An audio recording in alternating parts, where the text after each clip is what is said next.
Bernoulli's equation जो है वो किसी भी फ्लूइड फ्लो के दौरान law of conservation of energy को कॉरिस्पॉन्ड करती है, और इसको हम ये जो इक्वेशन है इसे हम ड्राइव कर सकते हैं अगर हम law of conservation of energy use करें in terms of work energy principle. Work energy principle में हम वर्क को एनर्जी के साथ रिलेट करते हैं कि जब भी हम किसी ऑब्जेक्ट पे काम करेंगे तो वो जो काम है वो उस ऑब्जेक्ट की एनर्जी में तब्दीली लेकर आएगा। जैसे कि आप देख सकते हैं कि जी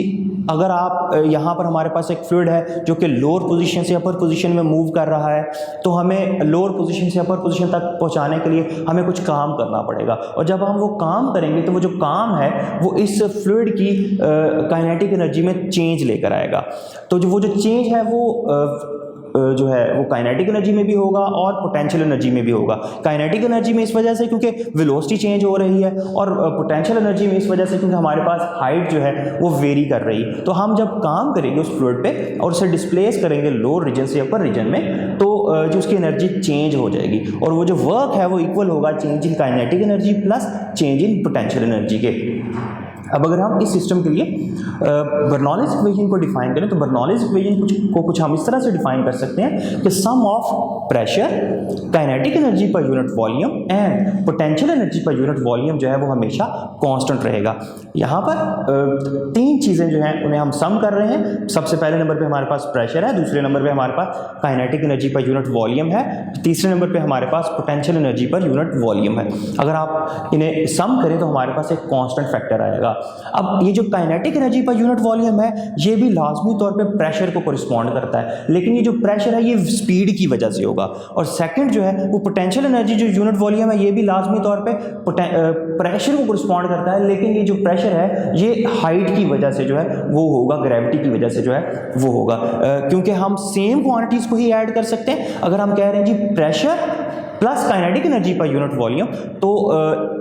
इसी तरह से potential energy per unit volume, तो ये जो तीन चीज़ें हैं ये तीनों जो है ये सेम फिजिकल एंटिटी को रिप्रेजेंट कर रही होंगी। और अगर आप जो है काइनेटिक एनर्जी की वैल्यू यूज़ करें ½ mv² और पोटेंशियल एनर्जी की वैल्यू यूज़ करें mgh, तो हमारे पास जो है जो रिलेशन जो है वो कुछ इस तरह से बन जाएगा P = 1/2 ρv²। रो जो है वो मैस पर यूनिट वॉल्यूम यानी कि डेंसिटी है, और इसी तरह से हमारे पास है जी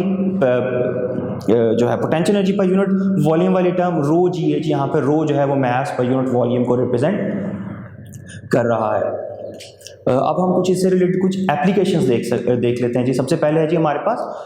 स्पीड ऑफ फ्लक्स कैलकुलेट करने के लिए हम टॉर्सलाइट थ्योरम यूज़ करेंगे, और उसमें हमारे पास सिस्टम कुछ इस तरह से है कि हमारे पास एक वाटर टैंक है जिसमें पानी का जो है सर्टन हाइट के ऊपर जो है वो लेवल है H1 हमने उसे कहा है, और हमारे पास जो है टैंक में जो है ना लोअर साइड के ऊपर एक जो है एक होल हो जाता है, और आपने उस होल में से जो लिक्विड फ्लो कर रहा है आउटवर्ड डायरेक्शन में आपने उसकी स्पीड कैलकुलेट करनी है, और वो जो स्पीड ऑफ फ्लक्स जो है उसे आप कैलकुलेट करना चाहते हैं, वो उसकी जो हाइट है वो ग्राउंड से वो हमारे पास H2 है। तो जो स्पीड ऑफ फ्लक्स है उसे हम कुछ इस तरह से डिफाइन कर सकते हैं √2gh1 - h2। यहाँ पर जो वाटर लेवल है अपर रीजन पे टैंक में, और जो जहाँ पर जो है हमारे पास जो है वो होल है, उनके दरमियान जो टोटल डिस्टेंस है H1 - h2 वो इस रिलेशन में बहुत अहम है। जितना ये डिफरेंस कम होता चला जाएगा स्पीड ऑफ फ्लक्स जो है वो उतनी कम होती चली जाएगी, जबकि जो हमारा एक्सटर्नल प्रेशर है वो दोनों केसेस के लिए अपर पोर्शन पे भी हमारा जो प्रेशर है वो एटमॉस्फेरिक प्रेशर होगा, होल के लिए भी वो जो फ्लक्स इसमें से वाटर फ्लो कर रहा है उसके लिए भी हमारा जो प्रेशर है वो एटमॉस्फेरिक प्रेशर ही होगा। इसके अलावा बर्नौलीज इक्वेशन जो है वो स्पीड और प्रेशर के दरमियान रिलेशनशिप डेवलप करती है। जहाँ स्पीड जो है वो ज़्यादा होगी वहाँ पर प्रेशर जो है वो कम होगा, और जहाँ स्पीड जो है वो कम होगी प्रेशर जो है वो ज़्यादा होगा। इसको कुछ किसी सर्टेन एग्जांपल से देख लेते हैं कि जी हमारे एरोप्लेन्स जो हैं वो जब एयर में फ्लो करते हैं तो उनके जो विंग्स के जो डिज़ाइन है वो कुछ इस तरह से किया जाता है कि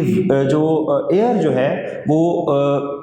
इस तरह से डिफ्लेक्ट हो कि अपर साइड पर स्पीड जो है वो एयर के फ्लो की ज़्यादा हो, और लोअर साइड पे जो एयर के फ्लो की स्पीड है वो कम हो। जहाँ स्पीड कम होगी वहाँ प्रेशर ज़्यादा होगा, और जहाँ हमारे पास स्पीड जो है वो ज़्यादा है वहाँ प्रेशर कम होगा। इस प्रेशर डिफरेंस की वजह से एरोप्लेन को अपवर्ड डायरेक्शन में एक लिफ्ट मिलता है जो उसको एयर में स्मूथली फ्लो करने में हेल्प करता है। इसके अलावा एक दूसरी एग्जांपल है हमारे पास जिसमें एक बॉल जो है वो फॉरवर्ड डायरेक्शन में मूव कर रहा है, फॉरवर्ड के साथ साथ वो स्पिन मोशन भी परफॉर्म कर रहा है। अब अगर आप इसकी स्पिन मोशन को देखें तो ये एयर में कुछ इस तरह से है कि जहां पर एयर और स्पिन मोशन जो है वो सेम डायरेक्शन में होगी, वहां पर जो फ्लो की जो वेलोसिटी है वो ज़्यादा होगी और स्ट्रीमलाइन जो है वो एक दूसरे के क्लोज होंगी, और प्रेशर जो है वो लाजमी तौर पे कम होगा। जबकि जो लोअर पोजीशन है वहाँ पर अगर आप देखें तो जो स्पिन की जो डायरेक्शन है वो एयर की जो फ्लो की डायरेक्शन है उसके ऑपोजिट है, जिसकी वजह से जो यहाँ पे जो स्पीड है वो कम होगी और प्रेशर जो है वो ज़्यादा होगा। अब ये जो बॉल है ये मूव करेगा एयर में कुछ इस तरह से कि जो हाई प्रेशर है वो इसको लो प्रेशर की तरफ मूव कर देगा, यानी कि जो बॉल है ये हवा में स्विंग होगा हाई प्रेशर से लो प्रेशर की तरफ। तो ये अपवर्ड डायरेक्शन में इसकी जो स्पिन जो है वो स्विंग जो है वो होती चली जाएगी। इसके अलावा हमारे पास एक और एप्लीकेशन है जी वेंट्री बर्नौलीज इक्वेशन की, जिसको हम वेंट्री रिलेशन कहते हैं। ये हमारे पास एक डिवाइस है जिसको हम वेंट्री मीटर कहते हैं, जिसको इस्तेमाल करते हुए हम किसी भी सर्टेन रीजन में जो फ्लूइड की स्पीड है उसे हम कैलकुलेट कर सकते हैं। इसके लिए जो हम रिलेशन यूज़ करते हैं जैसे कि आप स्क्रीन पर देख सकते हैं कि जी pressure difference P1 minus P2 is equal to half rho V2 square. ये V2 जो है ये वो स्पीड है जिसे हम मेजर करना चाहते हैं। जैसे आप देख सकते हैं स्क्रीन पे कि हमारे पास दो डिफरेंट किस्म के रीजन है, एक जगह पर एरिया ज़्यादा है जिसको A1 से रिप्रेजेंट किया गया है और स्पीड V1 है। लाजमी तौर पर एरिया ज़्यादा है इक्वेशन ऑफ कंटिन्यूटी के अकॉर्डिंग तो स्पीड जो है वो कम होगी, लेकिन ऐसा रीजन जहाँ पर एरिया कम है वहाँ स्पीड जो है वो ज़्यादा होगी, और यही स्पीड जो है ये हम कैलकुलेट करना चाहते हैं। इसके अलावा आपको ये जो इरेगुलर शेप की ट्यूब है या इसमें दो जो है ना मुख्तलिफ पोजीशंस नज़र आ रही हैं, अपर साइड पे जो है वाटर कॉलम्स नज़र आ रहे हैं। ये जो वाटर कॉलम्स हैं इनके जो डिफरेंसेस हैं ये प्रेशर डिफरेंसेस को करस्पॉन्ड करते हैं। जहाँ पे वाटर कॉलम जो है वो ज़्यादा है वहाँ पर आप देख सकते हैं जो है वो प्रेशर जो है वो P1 होगा, और जहाँ पर जो है वो वाटर कॉलम जो है वो लोअर है वहाँ पर प्रेशर जो है वो हमारे पास P2 है। ये जो इन दोनों के दरमियान जो डिफरेंस H है उसको इस्तेमाल करते हुए हम प्रेशर डिफरेंस कैलकुलेट करेंगे और देन हम स्पीड जो है फ्लो की वो कैलकुलेट कर सकते हैं। इसके अलावा जो हमारी बॉडी के अंदर जो ब्लड का फ्लो है वो भी जो है वो अकॉर्डिंग टू बर्नौलीज इक्वेशन होता है, और इसमें हम कुछ सिंपल सी कुछ टर्मिनोलॉजीज देख लेते हैं जो कि हम वाटर और ब्लड को जो है वो कंपेयर करती हैं। जैसे कि जी जो हमारे ब्लड की जो डेंसिटी है वो नियरली वाटर की डेंसिटी के इक्वल है, जबकि जो है वो विस्कोसिटी जो है वो ब्लड की वो वाटर के लिहाज से 3 to 5 टाइम्स होती है। इसके अलावा जब ब्लड जो है वो हमारी बॉडी में मूव करता है तो जो ब्लड वेसल्स हैं वो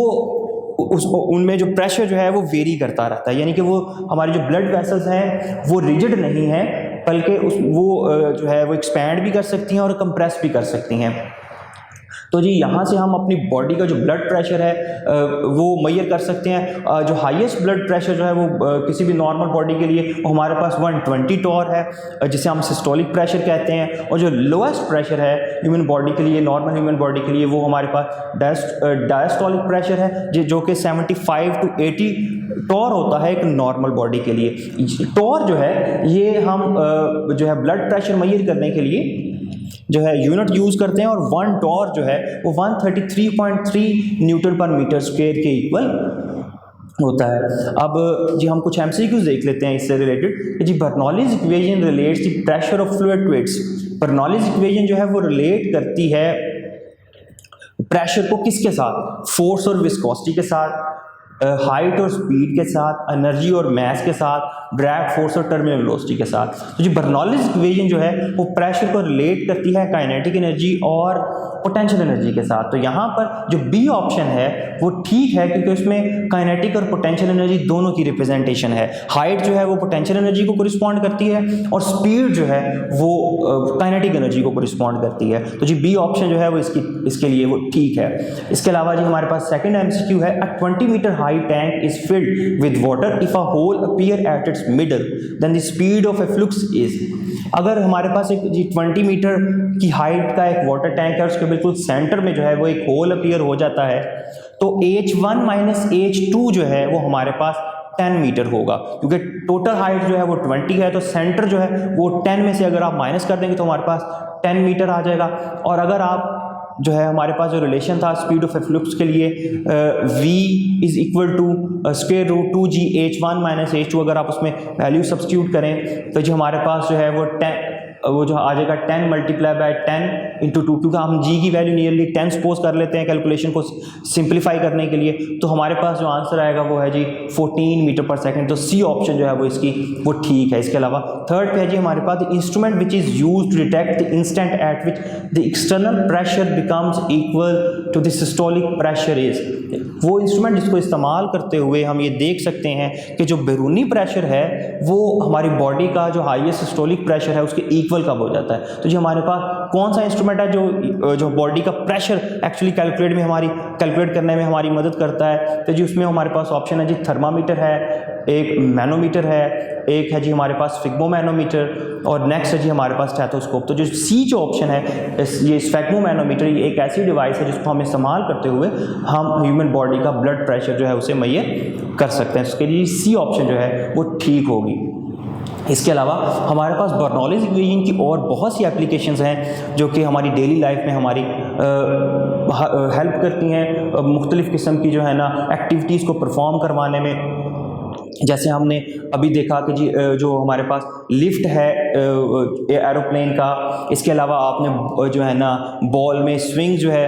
वो नोट की। ये जो स्विंग है ये मुख्तलिफ़ किस्म की स्पोर्ट्स में जो है ये अपना रोल प्ले करती है। जैसे गोल्फ की जो बॉल है उसको भी स्विंग किया जा सकता है, बिल्कुल ऐसे इसी तरह से जो फुटबॉल है उसमें भी, सॉकर जो है उसमें भी ये स्विंग यूज़ होती है। इसके अलावा क्रिकेट में भी ये स्विंग यूज़ होती है। इसके अलावा बर्नौलीज इक्वेशन जो है वो जो है वो जो कार का या किसी भी व्हीकल का जो कार्बोरेटर है उसमें फ्यूल की प्रॉपर इंजन में एडजस्टमेंट के लिए भी हमारी जो बर्नौलीज इक्वेशन जो है वो यूज़ होती है। इसके अलावा जो है वो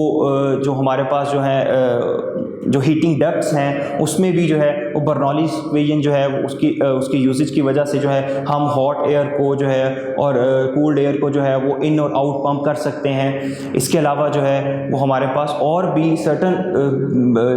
जगह पर जो है ना बर्नौलीज इक्वेशन डिफरेंट इस्तेमाल होती है।